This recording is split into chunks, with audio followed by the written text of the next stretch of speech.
Arunachala Shiva, Arunachala Shiva, Arunachala Shiva,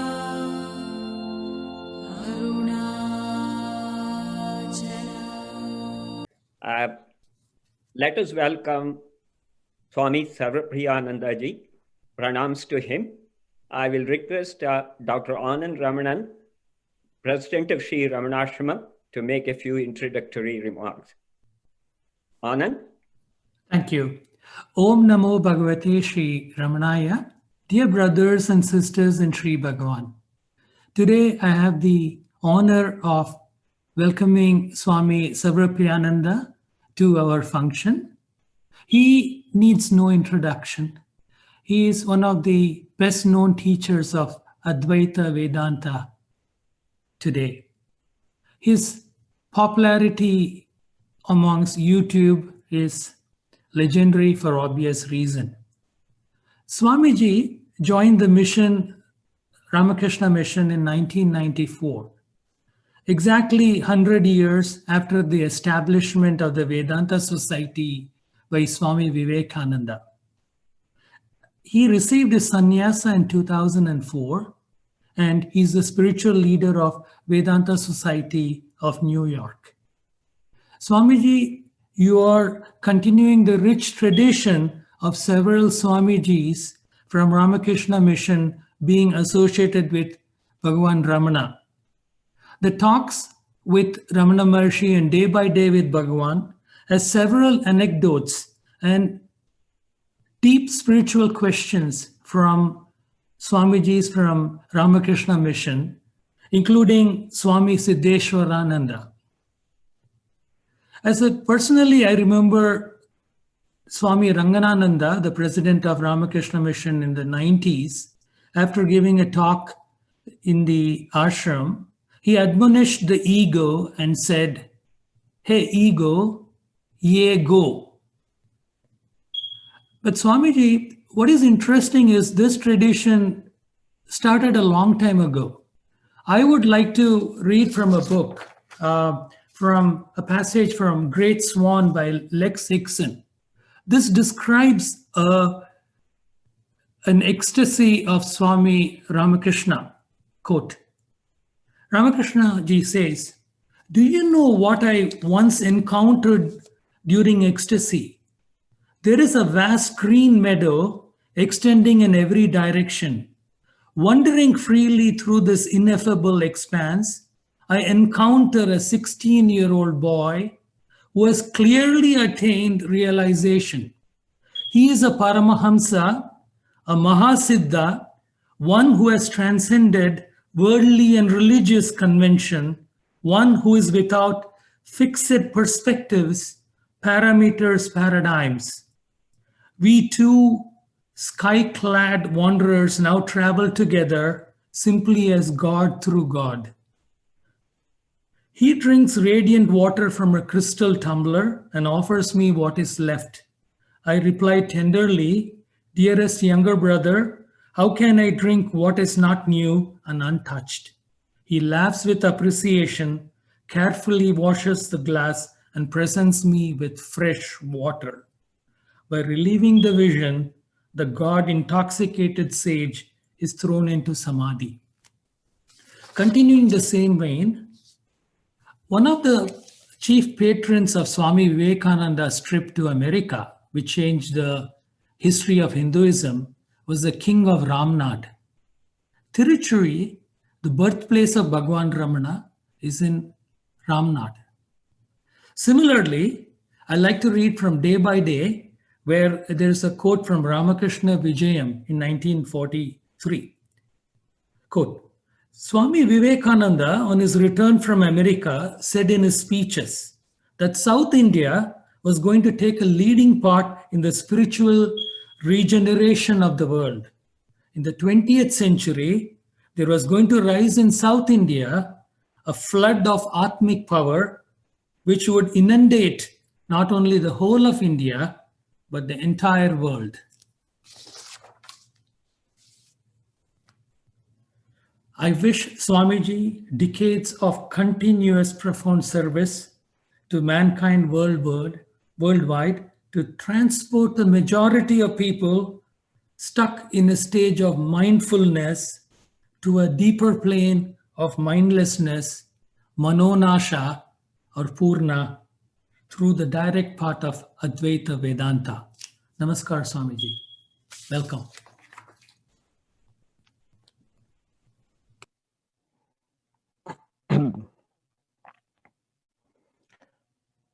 Om Asato Ma Sadgamaya Tamaso Ma Jyotirgamaya Mrityurma Amritam Gamaya Om Shanti Shanti Shanti. Om, lead us from the unreal to the real, lead us from darkness unto light, lead us from death to immortality. Om, peace, peace, peace. Namaskars to everybody. Thank you for having me at this very auspicious occasion, organized by not only by the Arunachal Ashram, but by the Ramana Kendras worldwide. We have the presence of Dr. Ramanan, president from the Ramana Ashram in India. And last night, I was giving a talk to the Ramana Kendra in New Delhi. And Dr. Anand Ramanan was, of course, there. So we meet again across oceans of time and space. We are united by the realization of Bhagavan Ramana, of the oneness of the entire universe. So this morning, I would like to speak about, so yesterday when I was giving a talk to the Ramana Kendra in New Delhi, my talk was based on this book. I think it should be the first one which is through which Bhagavan Ramana Maharshi should be introduced to seekers, the Who Am I? And today also I'll speak about it, but my emphasis will be different today. So if somebody has, like Dr. Ramanan has heard the talk yesterday, and if there are others who have heard the talk given to the New Delhi Center yesterday, so it's not going to be a total repetition. Yes, I was just thinking about what Dr. Ramanan was saying about the influence of Bhagavan Sri Ramana and of South India in general. Swami Vivekananda said, the whole of Hinduism and the destiny of India has been guided by the spiritual giants who have come from the south.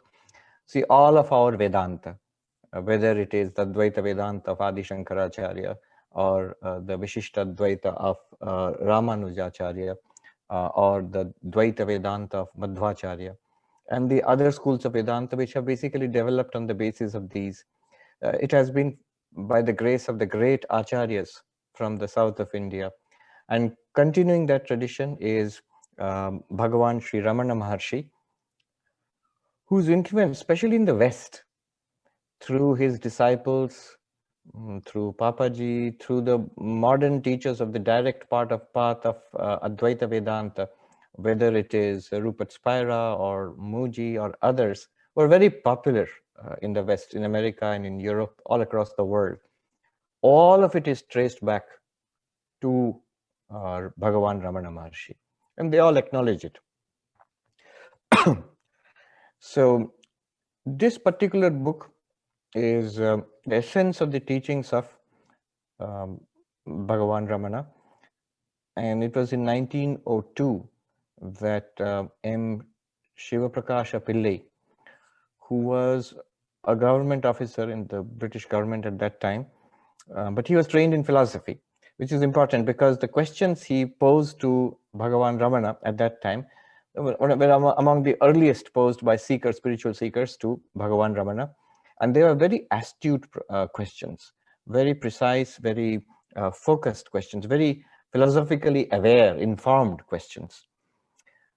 And at that time, Bhagavan was not feeling like speaking, but he gave written answers. And that becomes this book, Who Am I? So in this book, the first question that Shiva Prakash Pillai asks Bhagavan Ramana is, who am I? And Ramana Maharshi answers by saying, who I am not. He says, I am not this physical body. I am not the sensory system of the 5 sense organs, 5 motor organs. I am not the 5 pranas. I am not the mind, the intellect, the ego, the memory. Beyond that, if you push, you hit a blankness, the avidya or ajnana. I am not even that. And he stops. Then Shiva Prakash Pillai asks, in that case, what am I? And then Ramana Maharshi says, the awareness which is left over, that I am. What is the nature of that awareness which is left over? That's the next question. And Bhagavan replies, it is Satchidananda, existence, consciousness, bliss. Now it is very interesting to note that when Bhagavan was asked, who am I? He should have said, you are Atman, you are Satchidananda, Chidananda, Rupa, Shivoham, I am of the nature of consciousness, bliss, I am of the nature of Shiva. He did not say that. He answered by saying, what I am not. The question was, what am I? And he answered by saying, what I am not. The reason for this is that we have mistaken ourselves, the self itself, it has been mistaken for this body-mind complex. We are convinced. It's not that we think we are body and mind. We are completely convinced. We have no question, no doubt about it, that we are this body and mind. Unless this delusion is cleared up, the real self cannot be revealed. Unless I know what I am not, what I am will not be revealed to me. Another reason is, what I am not, this body and mind, objects, it can be appreciated, it can be experienced directly. These are objects of knowledge. What I am, the self, is the knower itself, and it can never be an object of knowledge. So you cannot directly teach it. You can only teach it indirectly by showing what you are not, and then you grasp it intuitively. Later on, in the 4th, 5th, and 6th questions, Shiva Prakash Pillai asks, very, very crucial point. He asks, when will the self-realization of the self be gained? And Bhagavan replies, when the world, which is what is seen, has been removed, there will be realization of the self, which is the seer. So when the drishya prapancha, what is seen, this entire universe, seen does not just mean seeing with the eyes, of course. What you hear, smell, taste, touch, what you can think about, what you can conceive of, what you discover by science, what you are promised by religion, all this entire objective universe, when it is dismissed, when it has been removed, he says, then the self, which is the drashta, which is the seer of all this, will be revealed. Shiva Prakash Pillai shows his philosophical training by asking a pointed question. Number 5, will there not be the realization of the self even while the world is there taken as real? So this world is there, and also body and mind are there. You tell me what is the self. You tell me I am consciousness, existence, bliss, something. Can't I realize that? Why are you dismissing body, mind, world? Bhagavan says there will not be. You cannot realize the self without dismissing the non-self. And not self, anatma, atma, anatma. Atma cannot be directly realized without dismissing the anatma. But why not? Why not directly instruct? You are Brahman, you are Atman, you are Satchidananda. Shiva Prakash Pillai asks, why? Why can you not realize the self without dismissing the not self? Then Bhagavan Ramana answers, the seer and the object seen are like a rope and a snake. Just as the knowledge of the rope, which is the substratum, will not arise unless the false knowledge of the illusory serpent goes, so the realization of the self, which is the substratum, will not be gained unless the belief that the world is real is removed. Every word is valuable. You know, if you study Advaita Vedanta, you realize the value of this book, these questions and answers, these instructions. The essence of Vedanta is here. Sometimes I think, should you study, is there any need after getting this book, is there any need to study Vedanta? The answer is yes and no. In one sense, there's no need because the sense is here. The other sense, there is a need. The more you study Advaita Vedanta, the more you are familiar with the texts, at least the Upanishads and the commentaries, Bhagavad Gita and the commentaries, the more you will appreciate this. How precise, powerful, and how deep the questions and the answers are. So every word of this answer, he says, it is like the rope and the snake.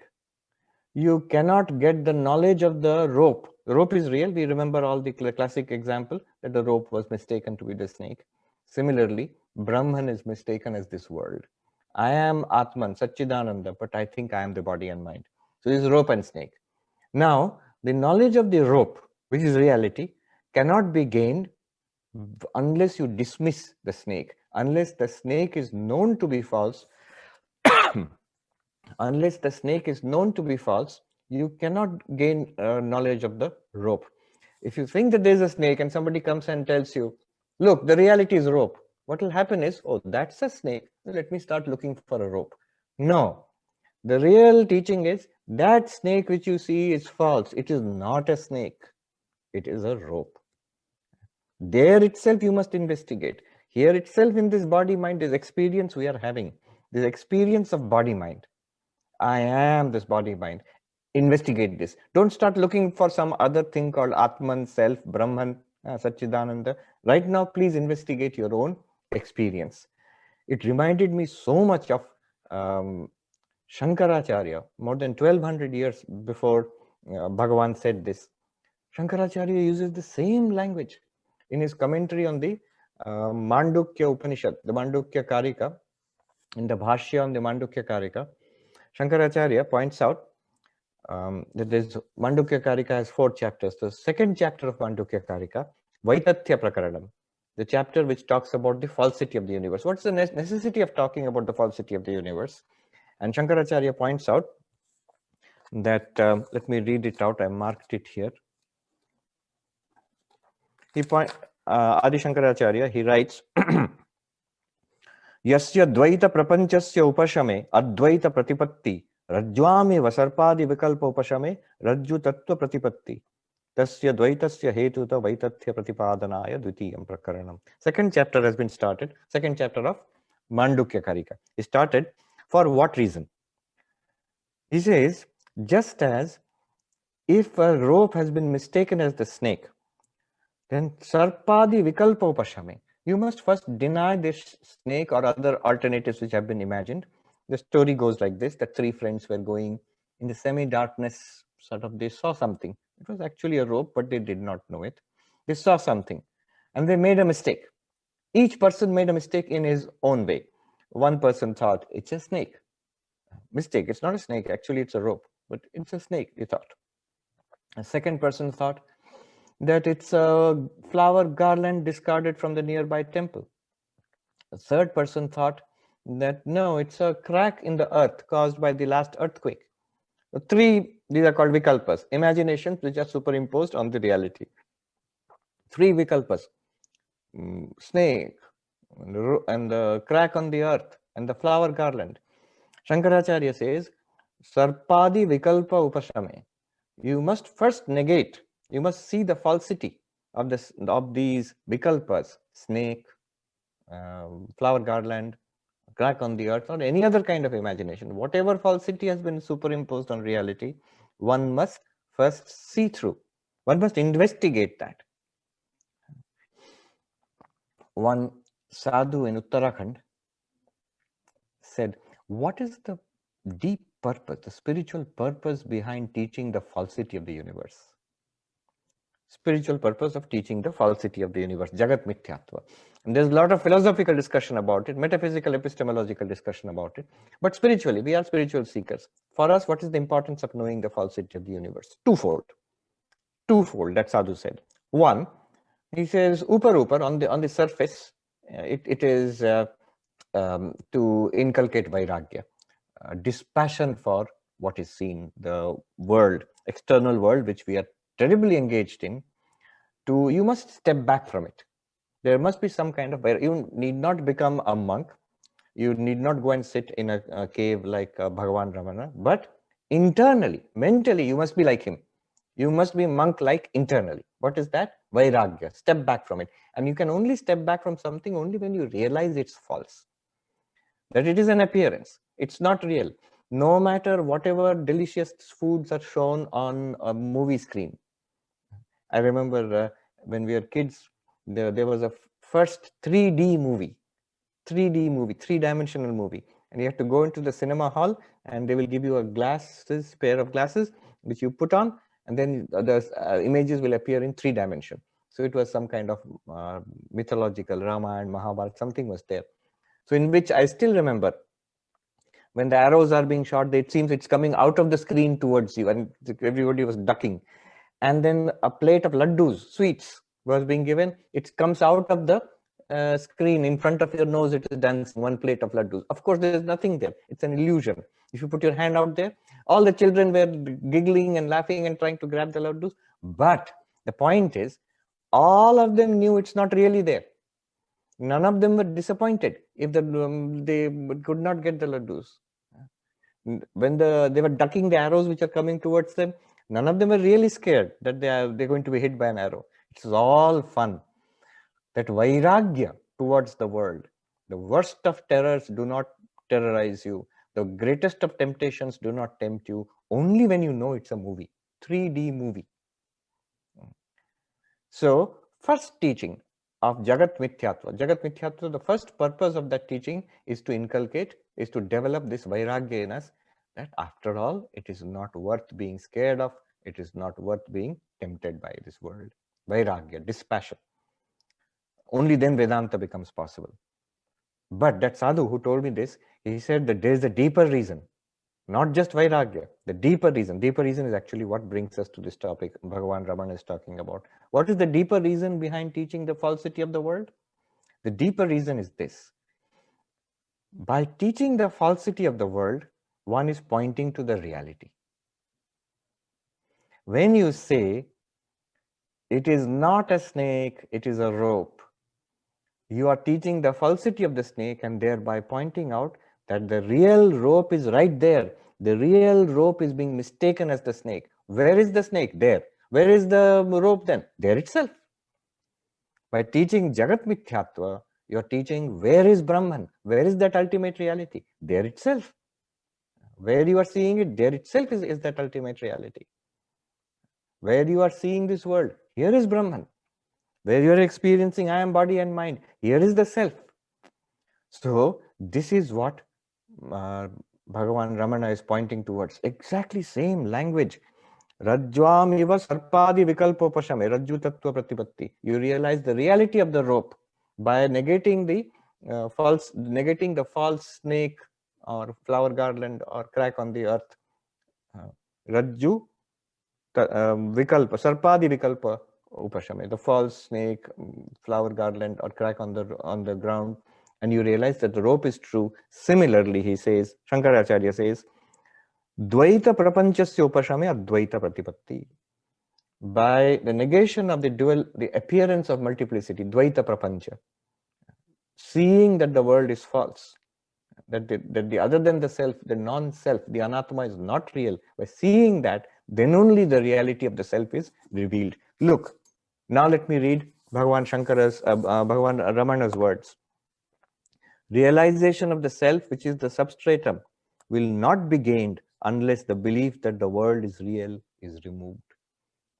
Same, literally same words used by, same example also used by Shankara and by Bhagavan Ramana. Let me move on to the topic which I really want to touch upon today, which is, so here itself, which is the actual technique of self-realization, there is something very unique, the crucial, the core teaching of Bhagavan Ramana. So here itself, what we have got now is, here itself is the Atman, the self. It is not something distant. What we do in Advaita Vedanta, or what Bhagavan Ramana is teaching, is not something separated from us in space.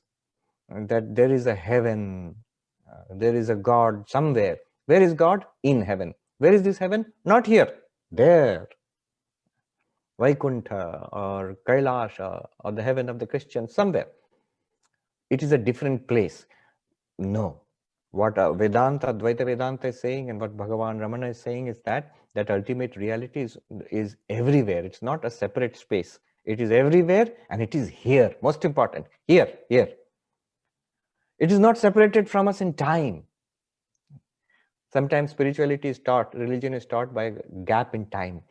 After death, you will see God. Big billboard. When driving in a car, you'll see big billboard. After death, you will see God. Call 1800, something like that number will be there. So after death, time word, after, before, after is time word. It is a tense, present tense, past tense, future tense. In future, you will see God. Your God is separated from you by time. What Bhagavan Ramana is saying, no, not separated from you by time. Not only here, now. It is here, it is now. It is everywhere and it is all the time. Everywhere and all the time means here and now. Not only that, most important, the ultimate reality, God, is not a separate entity, another object separate from you.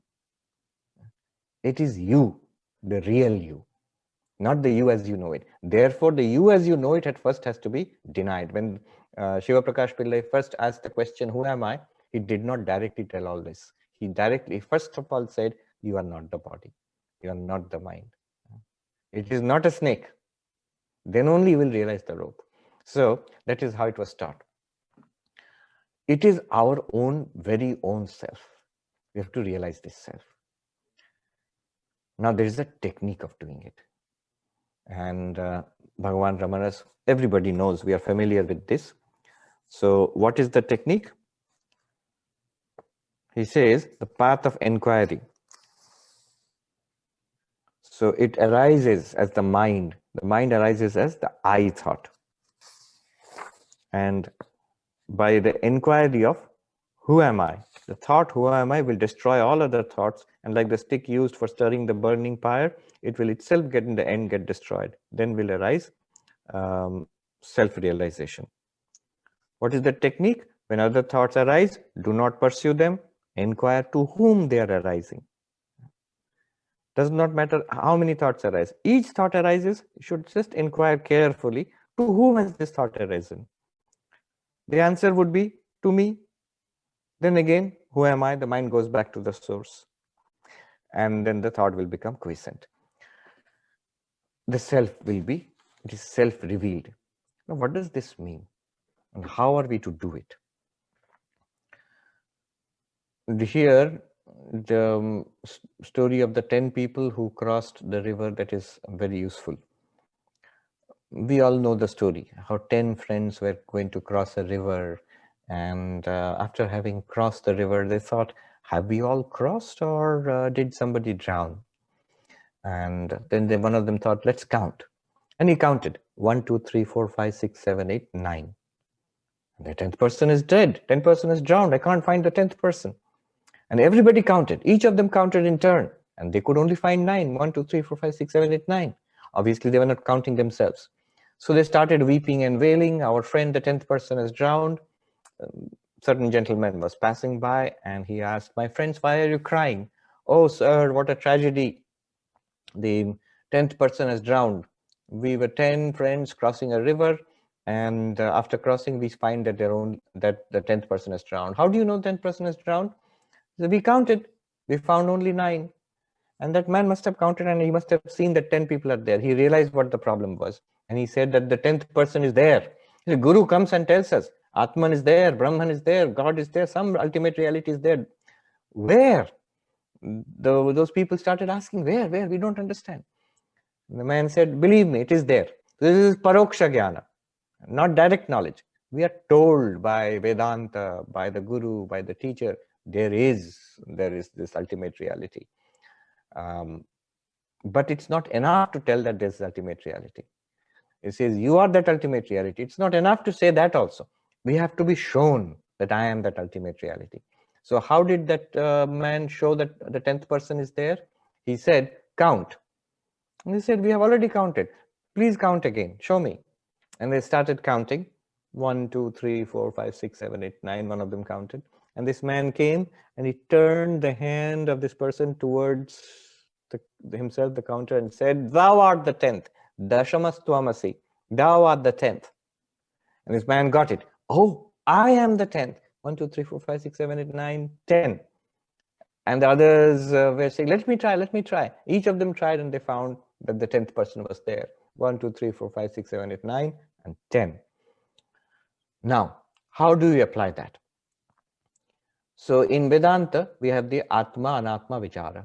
What is done there is exactly what Bhagavan Ramana did in the first question.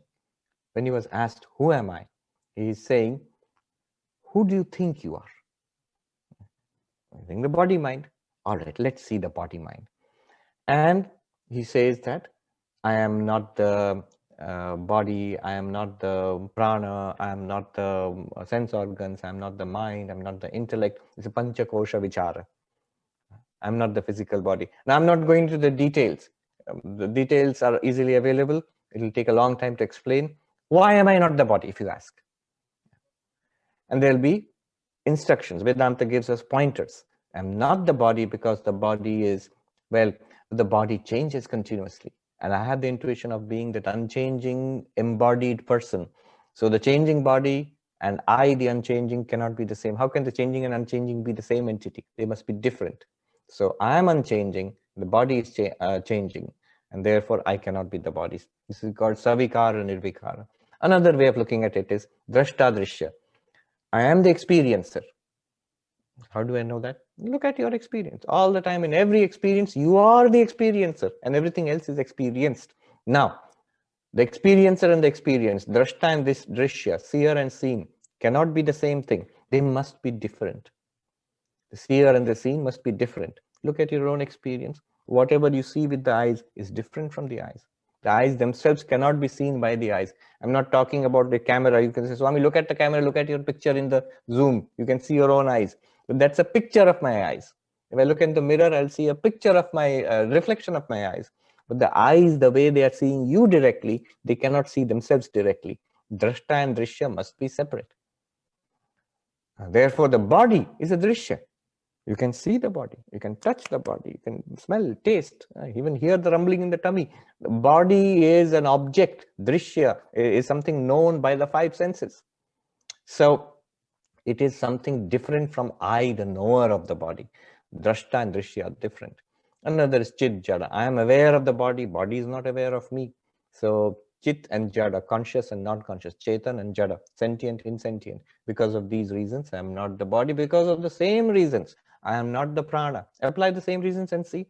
See, don't just be, the way to do it is listen to the reasons which are given, the directions, then be convinced about it. Yeah, it is true. And then see it for yourself. Truly, I am the seer, body is seen. How can I be the same? I am aware, body is not aware of me. How can I be the body? And so on. I am not the prana, I am not the mind, and so on. The intellect, beyond the intellect, you will hit a blankness, which is the anandamaya or ajnana. That also I am not, because that's also experienced. It's an object of experience. Exactly like 1, 2, 3, 4, 5, 6, 7. What are we searching for? 10th person. Now, why did that man not find the 10th person? The one who was counting. You would say, because he did not count himself. Good. But why did he not count himself? Why did the man who was counting not count himself? There is a very good reason why he did not count himself. Because when he was counting, he found the first, second, third, fourth, fifth, all those people. Where did he find them? He found them outside. He found them as objects. There. 1, 2, 3, 4. So he had very good reason to think 1, 2, 3, 4, 5, 6, 7, 8, 9, 10 must be somewhere there. It's not there, blank. So 10th person is absent. Because of everything that he has found throughout his life is objective. Whatever you have experienced and I have experienced, it is possible only to experience an object. Whatever we have seen is an object. Whatever we have heard, all sounds are objects. Whatever we have smelled, tasted, touched, objects. Whatever you have thought of, object. Whatever you can conceive of, object. Whatever you can speak of, object. They are all that 1, 2, 3, 4, 5, 6, 7, 8, 9. That turn from the 9th to the 10th. Thou art the 10th, that turning inwards. How to do that? That is what Ramana Maharshi is teaching us. He says, whenever any thought comes up, here's the turning. That man said, thou art the 10th. Like turning this way. It is easy to turn in physically like this and say, point out you are the 10th. But for the Atman is never an object. It is ever the subject, never a drashta, never a drishya, ever the drashta. How to grasp or realize that? You can never objectify it. So the way is taught by Bhagavan Ramana. He says, as each thought arises, ask, to whom is it arising? Here a little tika tippani, one might do a little modification.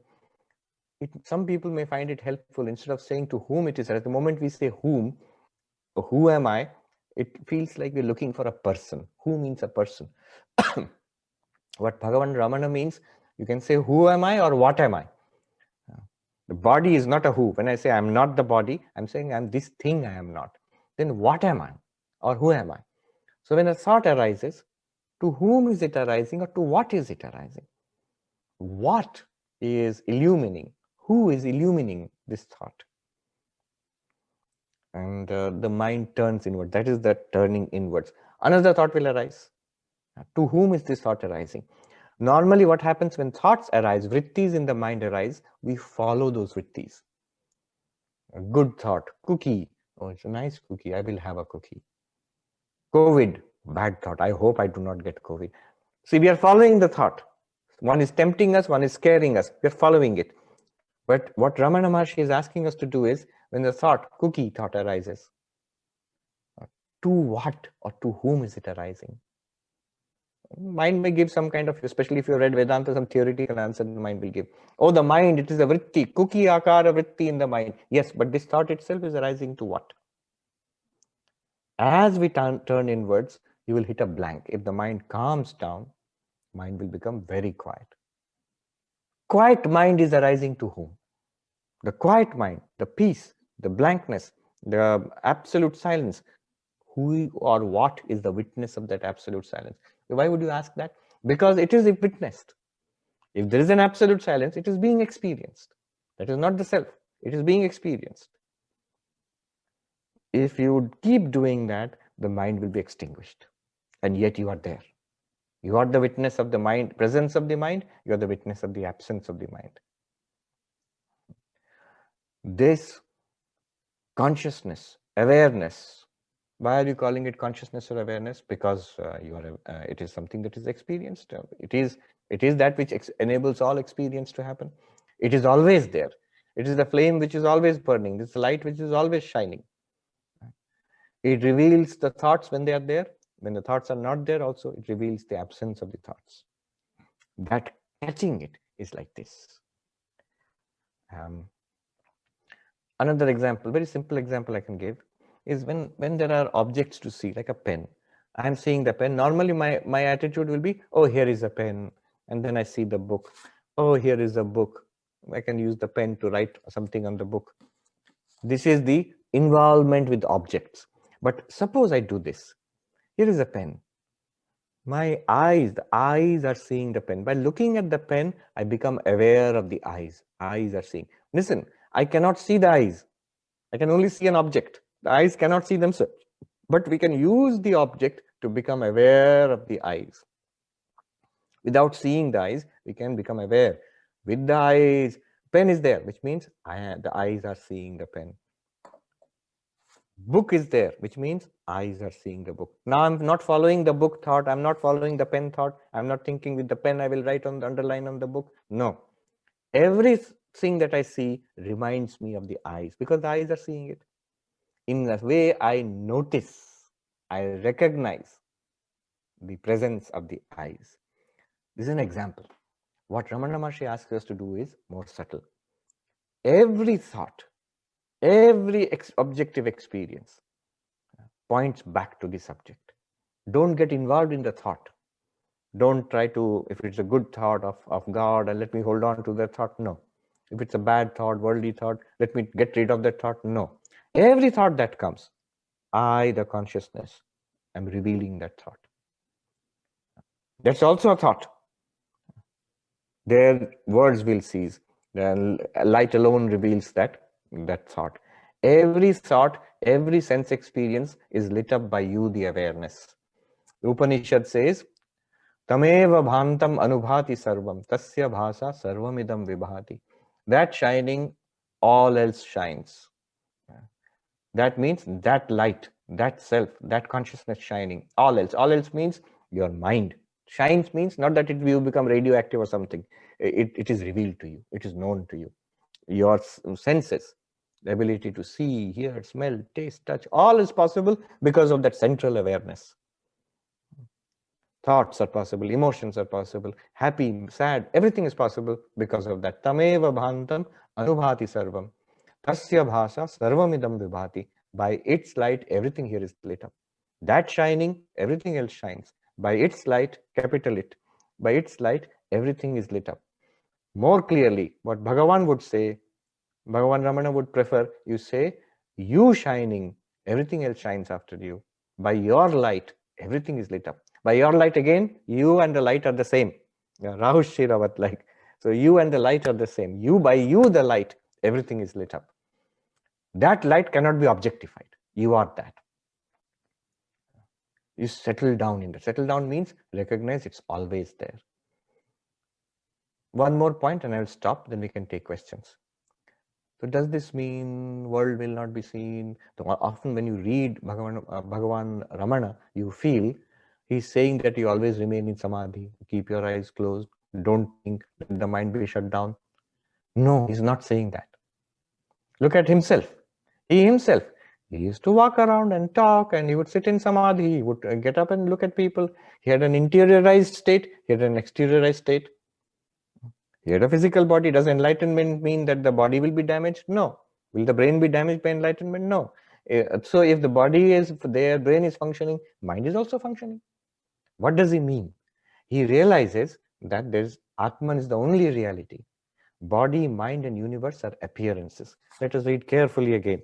He says in answer to the 6th question, realization of the self, which is the substratum, like the rope, will not be gained unless the belief that the world is real is removed.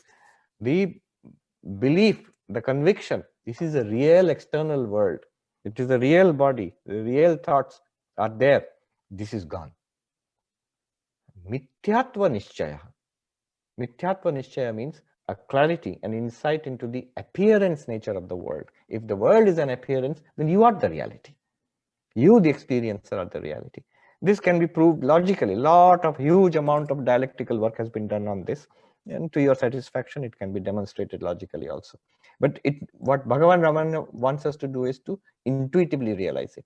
Once you realize it, after that, get up and walk and talk. Want to go to your office and do the work? Yes. Go to the Ramana ashram and do the work there? Yes. And without doing any work, sit quietly in meditation? Yes. You can do puja, you can do bhakti, you can do meditation, you can do service to humanity, you can sit quietly immersed in the glory of the self. It is all the same, inside, outside, one reality alone is freely experienced, effortlessly so. So let me stop at that. I think we have almost run out of time. In the remaining time, are there any questions? Then we can ask, we can discuss it, and that will be better. Thank you so much. Pranam Swamiji, I have a couple of questions the devotees wanted to ask you. The first one is, since we know that the laddu on the screen is not real, we should lose our attraction to it very quickly. Yes. Some attraction still remains. Is it only by the Guru's grace alone that a residual attraction can be eliminated? Direct answer to your question, yes, by the Guru's grace. But remember, residual attraction is there. Why? Residual attraction is there because of samskaras. I know there are real laddus in the world, real cookies in the world. This 3D cookie in the movie may be false, but it reminds me of the real cookie, which I may go and afterwards have a cookie and enjoy it. But here we are talking about the falsity of the world itself. There is no real object outside this world. Everything in the world is an appearance. Brahman alone is the reality. So if this clarity comes, then all the desires of the heart, this is the Upanishadic language, all the desires of the heart, they melt away. Not that you'll be left in a very boring, desireless state. It will be purnatvam. You will feel forever fulfilled. Yeah.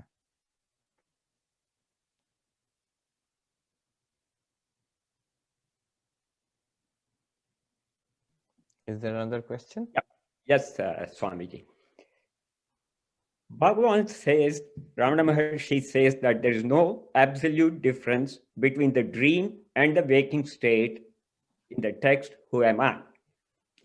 As it seems to us that the dreams differs each time, while the waking state seems very constant to us.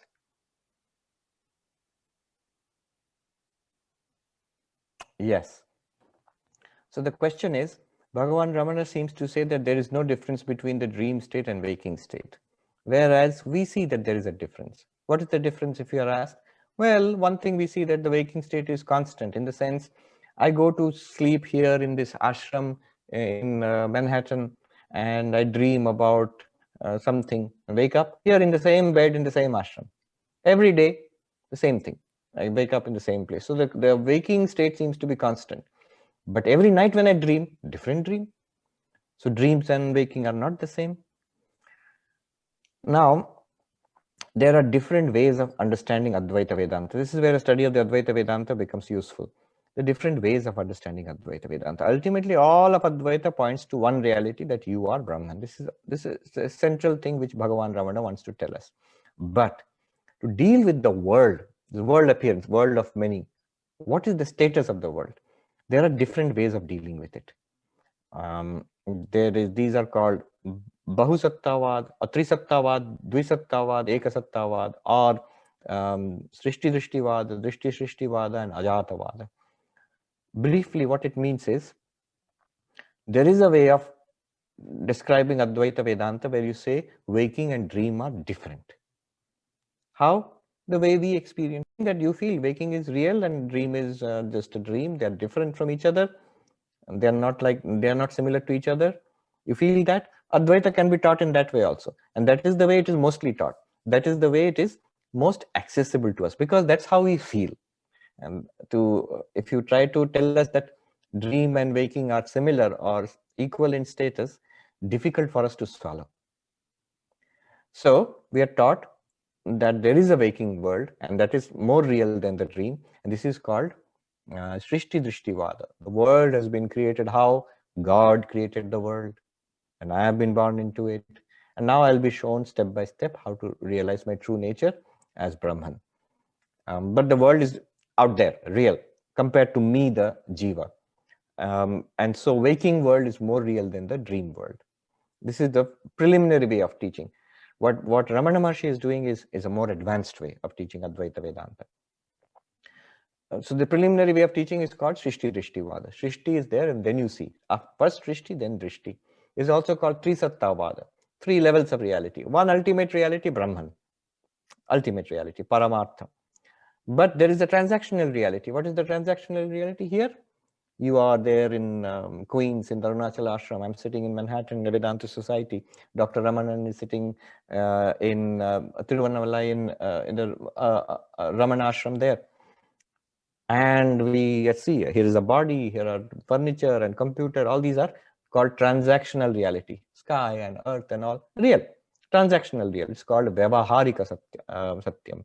So 2 levels. Paramarthika Satyam, Vyavaharika Satyam. And then there's a 3rd level we all recognize. You just said dream. You can make a mistake about snake in a rope. You can see a mirage. We know they are all errors, but they still appear to us. We see them, but we know they are false. Movie, we see 3D laddu. We see it, but we know it's false. So what is that? That is called the Pratibhasika Satyam. The 3rd level, lowest grade of reality, which is just an illusion, an error, an appearance, a projection. So 3 levels: Brahman, Paramarthika Satyam, Jagat, or the world where you are right now, Vyavaharika, transactional realities, Vyavaharika Satyam. And then the error, world of errors and dreams and so on, illusions, movies, fiction. So that is called Pratibhasika Satyam. 3 levels of reality, 3 satta, 3 levels of truth or three levels of reality. Trisattavada. That is it sounds complicated, but that's actually the simplest way of teaching Vedanta. It's the most acceptable to most people because we think like that. That's our sort of common sense approach. But there is a more advanced way of teaching Advaita Vedanta, more advanced than this. This is what Bhagavan Ramana does. That is called Drishti Shrishti Vada. And he favors that. Bhagavan Ramana favors the Drishti Shrishti Vada, where you investigate further and say, wait a minute, this so-called transactional world, this waking world, and this dream world, are they really different? What are the differences? Somebody, just now you gave one. There are many other differences people can give, objections. I have come across 10 different objections that waking and dreaming must be different. And all those objections are knocked out. None of all those objections do not stand. I'll give you the reason why waking and dreaming are the same. What Bhagavan Ramana says is actually a deeper truth. You said, your objection was, waking world is stable. It lasts. It is constant. Dreams come and go. But is that true? In the dream, suppose I fall asleep here in Manhattan in the ashram here, and at night I'm dreaming that I have gone to Arunachal ashram, or I've gone to India, to Delhi, Ramana Kendra in Delhi, I'm visiting. And then later on I will wake up. Now, when I'm visiting in Delhi, I have no memory of that I am actually sleeping in the ashram in Vedanta Society in New York. I feel here is New Delhi, here is the Ramana Kendra, here are the people, here is the secretary Anuragji, and all this is going on. Do I ever feel in the dream, this is not constant, it will come and go, it disappears, every night a new thing will happen, every day something? Do we never feel like that? When we are in the dream, it feels constant, just like the waking. Think about it. It's only after waking up when we compare many dreams, memories of many dreams, then we say the dreams are not constant. That's the only difference. Deeper reason, the waking world is also seen and the dream world is also seen. That is the similarity in both. Both are objects, experiences. There's no question of one may feel more constant, one may feel not so constant. In the dream, however, you feel it's in the dream, do you ever feel everything is temporary, everything is dreamlike? No, it feels like a waking world. It feels real and it feels constant, it feels stable. Another objection might be that in the waking world, things are there outside. See, table and chair, everybody who comes can see that same table and chair. But in the dream, if you dream of a table and chair, it will be inside your mind. It's inside your mind. All things in the dream are inside your mind. Things in the waking world are outside. So waking and dreaming are different? No. Again, when you are in the dream, you will see, when you're sitting with your friends, that the distinction between internal and external is maintained there. Suppose you're sitting and having a cup of coffee with your friend on a table. In the dream, your friend and you will both see the same table and the same cup of coffee. You will see.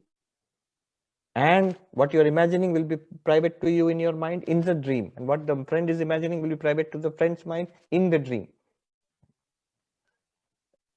In your dream, if you are having a cup of coffee with a friend, your friend will not say, oh, this is a dream. Cup of coffee and table are all in your mind. No, they will feel just like waking. So the external, internal difference is maintained in the dream also. So only after you wake up, you feel the whole thing was in my mind. So where is the difference between waking and dreaming? And there are multiple other objections. Each objection is dismissed. They cannot stand. I'll give you home task. Suppose somebody says, assignment, suppose somebody says that in a dream, the things in the waking world work, practical efficacy. I feel thirsty. If I drink the water, my thirst will be quenched. But the water which I had dreamt in my dream, that cannot quench my thirst. Dream water cannot quench my thirst. Money in the dream, I won a lottery in the dream. Can it buy food for me at Whole Foods or Trader Joe's? No. So waking world is real because the things work in the waking world. They are effective. They have practical efficacy. The dream objects do not. But this objection does not stand. You have to tell me why. It is your assignment. Similarly, every objection can be dismissed. So you are left with a very shaky feeling. In that case, my waking world is also like a dream. Dream and waking both are reduced to appearance. So 2 levels of reality now, not 3 levels. What were the 3 levels? Ultimate reality, which is paramarthika, transactional reality, vyavaharika, and appearance, dream level, illusion, pratibhasika. Now 2 levels of reality: ultimate reality, Brahman, paramarthika, and pratibhasika reality, appearance. Waking is also a dream, dream is also a dream. Gaudapada in the Mandukya Karika, he says, we always think Mandukya Karika has 3 states: waking, dreaming, deep sleep. And the reality is Turiya. Gaudapada says, no, there are only 2 states. What are the 2 states? He says sleep and dream. Deep sleep is deep sleep, dream is dream, waking is also dream. Waking and dream are the same thing, dream. There are 2 kinds of dreaming. One is dream dreaming, one is waking dreaming. And there is deep sleep. So only 2 states are there: deep sleep and dreaming. Gaudapada says that is Drishti Srishti Vada. That is Dvisatta Vada. 2 levels of reality. Ultimate reality, that is Brahman, Paramarthika, and the rest is a dream. Second level of reality is dream, Pratibhasika. No Vyavaharika reality anymore. There is one more, even more advanced. Sometimes Ramana Maharshi has touched upon it. That may sound crazy from our point of view. It's called Ajata Vada. No world at all. Only ultimate reality, Brahman and Brahman only. And that is the point of view, actual point of view of an enlightened person. So Bhagavan Ramana, actually if you ask him, what is the status of the world? His answer will be, what world? What are you talking about? If you insist, no, this world is, I'm seeing, you cannot deny it. Then he will make some concession and he will say, consider it like a dream. If you persist, no, it's not a dream, it is real. Dream is not the same as waking. Then finally he'll be forced to come down to the basic introductory level of Vedanta and say, all right, make this 3-fold distinction: ultimate reality, waking reality, and dream reality. Paramarthika, Vyavaharika, Pratibhasika. If you can assimilate a little advanced teaching, if your digestion, intellectual digestion is strong enough, then have 2 levels of reality: ultimate reality, Maya, Mithya, Pratibhasika, appearance, dream. And finally, Ajatavada. There is no world at all. Brahman alone is the reality. So these 3 levels of teaching. I think we have run out of time. Maybe one more question, Swamiji. Yes. What is observing the quietness in the mind in Atma Vichara? How do we go past it at the moment in practice? Yes. When the mind is quietened down, first of all, imbue the mind, assimilate this truth that I am the witness of all objects. It's a thought, it's an understanding. So finally, when the mind quietens down, at that point is also true that you are the witness of the quiet mind. Earlier, you are the witness, you are the consciousness which witnesses the active mind. See, what is the difference between the seeker who is practicing who am I and the worldly person? The worldly person, what he does is, the active mind, whatever comes in the active mind, he follows, he or she follows that. Temptation or fear or whatever is, something is coming in the mind, you go after that, you keep thinking about it and you take action.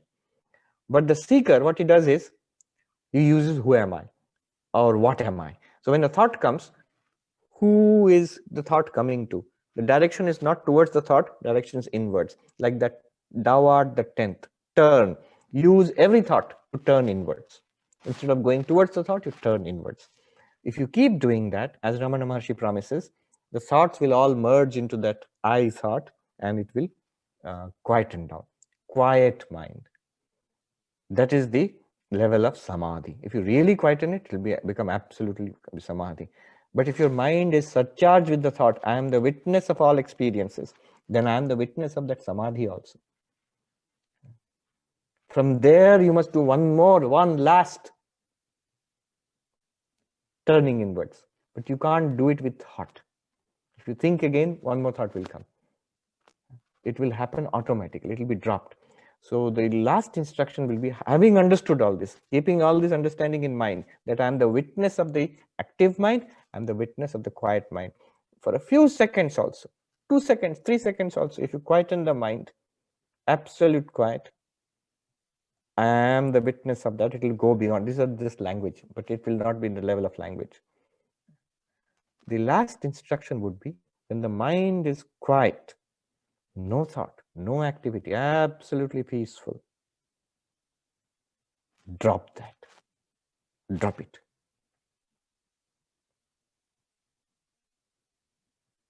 Then what is there will remain.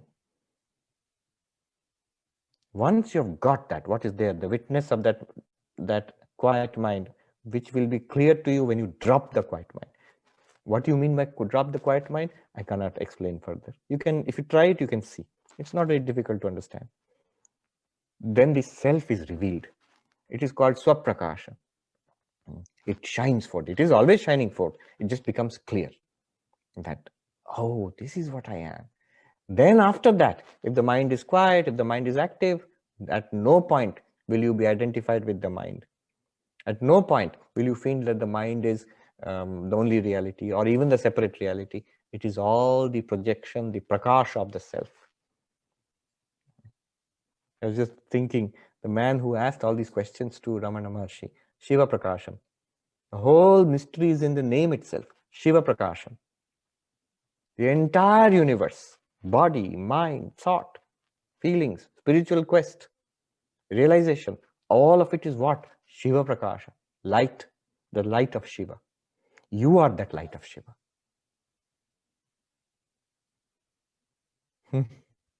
It's fun. It's the best thing one can do in life. All right.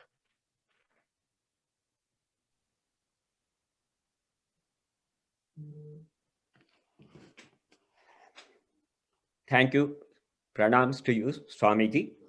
Thanks for sharing the deep thoughts and the explanation of Bhagavan's Who Am I? And also for all the question and answers, which gave a lot of insight and which was a lot of inspiring thoughts. As one of the finest exponents of Advaitic Vedanta, it's always a pleasure and almost a privilege to hear from you. And on behalf of the Sri Ramanashramam and Sri Arunachala Ashramam, we thank you very much, Swamiji, for your time. And you have always agreed so fast to speak to us, to give us the guidance. Om Namo Bhagavate Sri Ramananda.